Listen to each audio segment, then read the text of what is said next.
Hello everyone, Jeff Cote here with another installment of boatingtechtalk.com. We're shooting on location in Vancouver, British Columbia in our little studio.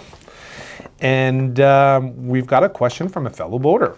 Manny asks, Jeff, my charger can supply 3 battery banks. Can I connect all 3 outputs from the charger to one battery? Ooh, good question. Depends, really depends.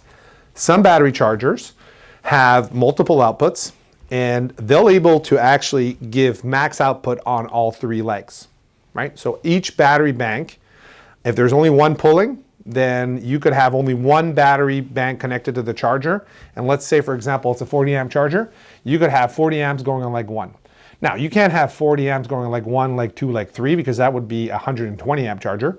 So if coincidentally all 3 battery banks were equally depleted, you might have sort of an even distribution of, maybe 13, 13, 13. Now, that's not all the case. Some battery chargers will have the main output could be, let's say, 100 amps, and output 2 and 3 is maybe only 10 amps each.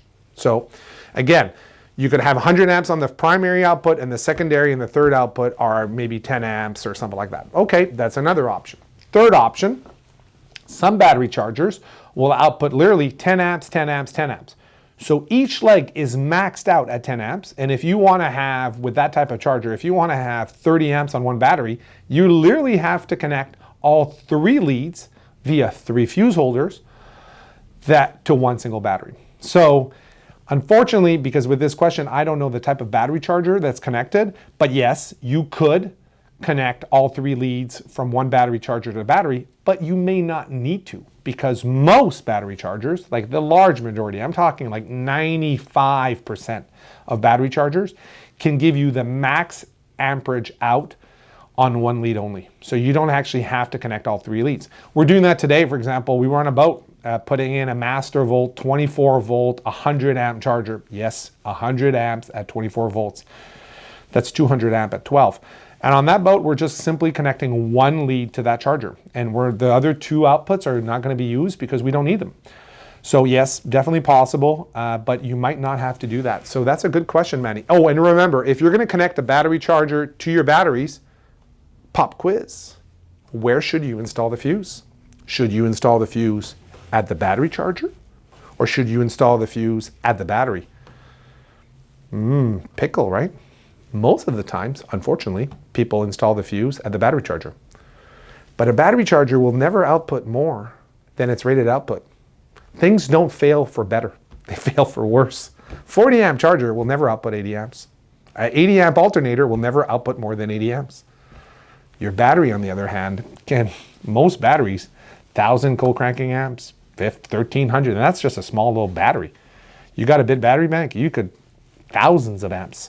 That's what you worry about. So the fuse has to go where? Where there's pretty much not unlimited, but feels like unlimited power. And you want to put that fuse at the battery. And where at the battery? Switched or unswitched? Always unswitched. Meaning that when you disconnect that battery switch from your loads to your battery, your charger is still connected where? At the battery. Otherwise, you're going to have a lot of magic on your boat. And you're going to have one of these mysterious boats that even with the battery switch off, even with no battery on boat, your panel is illuminated and you can run loads. And in that case, you're actually running loads off of your battery charger. And is that bad? Absolutely. So that's a great question. A lot of tidbits of information in this one. It's really, really good. Thanks for asking. Thank you for watching this PYS video. If you've got further questions, please ask them below or send us an email via the contact forms on our website. Happy to donate my time to share information with you. You can support us in keeping this channel ad-free by purchasing some merchandise on our store or by making a donation on PayPal. And don't forget to subscribe. Thanks again for watching.